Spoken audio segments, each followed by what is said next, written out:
Hoje nós vamos falar sobre as 3 pessoas que os narcisistas mais temem. E o motivo vai te surpreender. Não é o dinheiro, não é o poder, não é a aparência.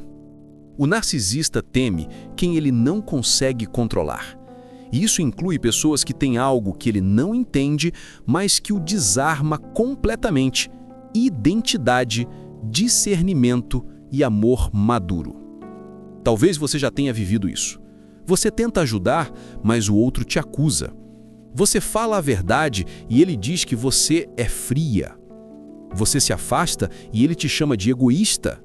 Mas o que está acontecendo não é rejeição, é medo. Porque o narcisista sabe, quando alguém acorda espiritualmente, o jogo de manipulação acaba. O Espírito Santo quer te mostrar hoje que existem 3 tipos de pessoas que desestabilizam o narcisista, não com gritos, mas com presença, clareza e fé. Essas pessoas não lutam com raiva, elas desarmam com verdade.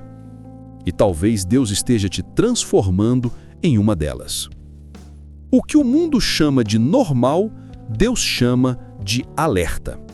Meta: capturar a atenção e abrir o coração. Gerar o sentimento: isso é comigo. O problema profundo. O que o narcisista teme, ele tenta destruir. Antes de revelar quem são essas pessoas, precisamos entender por que ele tem tanto medo delas. O narcisista vive de controle. Ele precisa ter o domínio da narrativa, do humor e até da fé do outro. Ele quer decidir quando você chora, quando se sente culpado e até quando acredita em Deus. Mas tudo isso é apenas uma fachada. Por trás da arrogância há um vazio emocional profundo. O narcisista teme qualquer um que o force a encarar esse vazio. Por isso ele não suporta quem não se dobra, quem não aceita chantagem, quem não reage conforme o script. E é aqui que surgem os 3 tipos de pessoas que o desarmam. 1.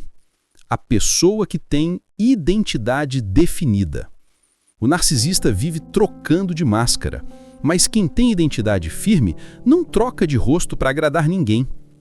Essa é a primeira pessoa que ele teme, a pessoa que sabe quem é, a pessoa que já passou pelo fogo da rejeição e aprendeu a não negociar a própria essência.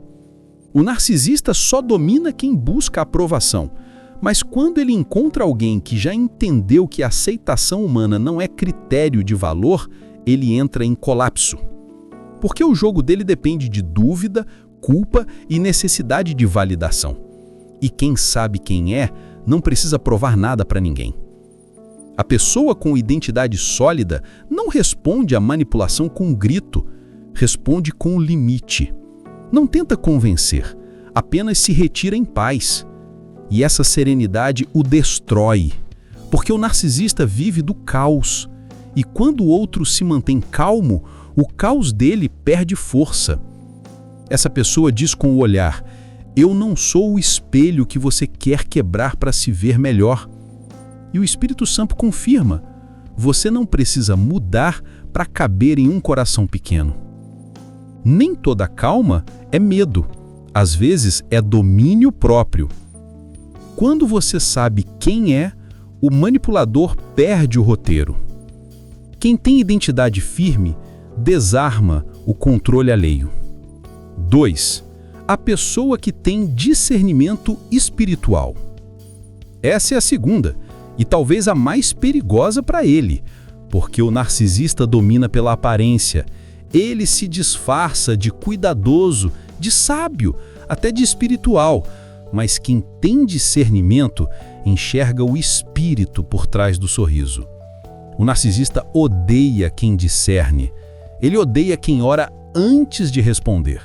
Quem não se deixa encantar por elogio, nem se abater por silêncio, porque o discernimento não lê palavras, lê intenções. E quando você começa a discernir, o controle acaba. Porque discernimento é luz, e onde há luz, nenhuma manipulação prospera. Você percebe quando o elogio tem veneno. Você sente quando o pedido vem com culpa. Você identifica quando o cuidado, na verdade, é vigia disfarçada de amor. E ele sente isso, sente o peso de ser visto. Por isso o narcisista começa a te evitar, te silenciar ou te difamar. Mas não é porque você fez algo errado, é porque você o viu por dentro. A Bíblia diz: o homem espiritual discerne bem todas as coisas, mas ele mesmo de ninguém é discernido. É exatamente isso. O narcisista tenta entender a tua força, mas não consegue, porque não é uma força emocional, é uma cobertura espiritual. Você não manipula, você ora. Você não confronta para vencer, você confronta para libertar. E o discernimento que Deus te dá é o terror do narcisista, porque o engano dele só funciona na escuridão, e você carrega luz demais para caber nas sombras dele. O Espírito Santo te mostra o que o manipulador tenta esconder. Não é intuição, é revelação. Quem discerne não se engana. 3. A pessoa que ama de maneira madura. O narcisista não teme o ódio, teme o amor verdadeiro. Porque o ódio ele entende, ele revida, provoca, domina. Mas o amor maduro, ele não consegue decifrar. O amor maduro não é dependente, é consciente. Ele não precisa se apagar para que o outro brilhe. Não aceita chantagem, não ama com medo. Quando o narcisista tenta desestabilizar, o amor maduro ora. Quando ele provoca, o amor maduro se cala. Quando ele some, o amor maduro não corre atrás, porque entende que amor não é perseguição, é comunhão. O amor maduro não é cego, ele vê, mas escolhe curar em vez de revidar. E isso o narcisista não suporta, porque o amor maduro não o idolatra, e ele precisa de idolatria para existir. O amor maduro diz: eu te perdoo, mas não volto para o ciclo. Eu te abençoo, mas não abro mais a porta. E o narcisista entende que ali ele perdeu o poder. O amor maduro é espiritual, não emocional. É quando o Espírito Santo governa as respostas, o tom e o tempo. E o narcisista não consegue dialogar com quem tem o Espírito, porque o Espírito não joga, cura. O narcisista teme quem o ama, sem o adorá-lo. Amor maduro não volta para o cativeiro. O verdadeiro amor não se submete ao medo. Meta: expor o ciclo com empatia e força, até o ouvinte sentir: é isso que está acontecendo comigo. Base bíblica. Agora ouça o que a palavra diz. O perfeito amor lança fora o medo. 1 João 4,18. Conhecereis da verdade, e a verdade vos libertará. João 8,32. Onde está o Espírito do Senhor, aí a liberdade. 2 Coríntios 3,17. Esses 3 versículos resumem o que o narcisista mais teme: o amor que não se deixa controlar, a verdade que não se curva e a liberdade que vem do Espírito. A Bíblia nunca chamou manipulação de cuidado, nem silêncio forçado de paz. Deus te chama para um amor que tem limite, para uma fé que tem voz e para uma comunhão que tem luz. O narcisista constrói castelos de aparência, mas a palavra destrói castelos de mentira. E quando o Espírito te enche, o controle do outro cai. Porque ninguém consegue dominar alguém que já se entregou completamente a Deus. Limite também é linguagem de amor. Meta: reposicionar o casal sobre o governo de Cristo, onde amor e verdade andam juntos. Soluções práticas. Aqui começa a mudança. 1. Reforce sua identidade todos os dias. Ore dizendo: Senhor, lembra-me de quem eu sou quando alguém tenta me diminuir. A manipulação se alimenta do esquecimento. Por isso, lembre-se, você é filho, não servo do medo. 2. Pratique o silêncio que cura, não o que adoece. Nem toda resposta precisa ser falada. Às vezes o Espírito responde melhor através do teu recuo do que da tua fala. 3. Coloque limites como quem ora. Dizer não pode ser um ato de fé. Limite não é rejeição, é proteção. 4. Jejum de culpa. 30 dias sem pedir desculpas por se proteger. Toda vez que sentir culpa por se posicionar, diga: não é egoísmo, é sabedoria espiritual. 5. Cerque-se de pessoas que amam a verdade. O narcisista prospera onde há silêncio cúmplice, mas morre onde há comunhão sincera. Respeito é comportamento, não discurso. Meta: gerar obediência prática à verdade.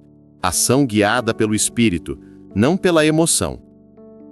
Restauração/reconstrução. Talvez você tenha passado anos tentando se adaptar para ser amado.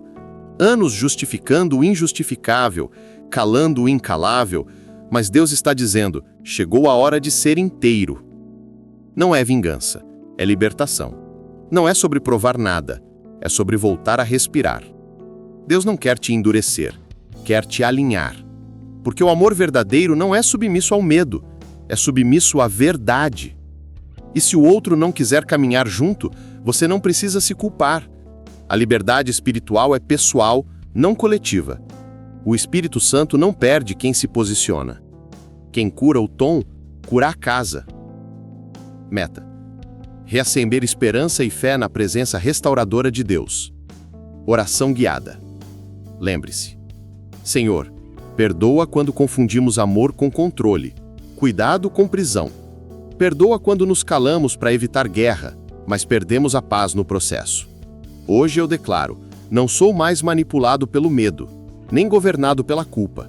Sou guiado pelo Teu Espírito, e o Teu Espírito é liberdade. Eu abençoo esta casa com o Shalom de Cristo. Que o amor seja luz, que a verdade seja a ponte, e que o controle do inimigo não encontre mais espaço em nós. Desafio da semana. 1. O desafio da identidade. Durante 7 dias, escreva uma frase diária que te lembre de quem você é em Deus. 2. O desafio do limite. Toda vez que alguém tentar manipular você, respire fundo e diga, mesmo que em silêncio: eu não sou controlável, porque sou guiado pelo Espírito. 3. O desafio do amor maduro. Escolha amar alguém com sabedoria, não com medo. Ame de longe se for preciso, mas ame com verdade. Frase final: um casal ajoelhado é um casamento de pé.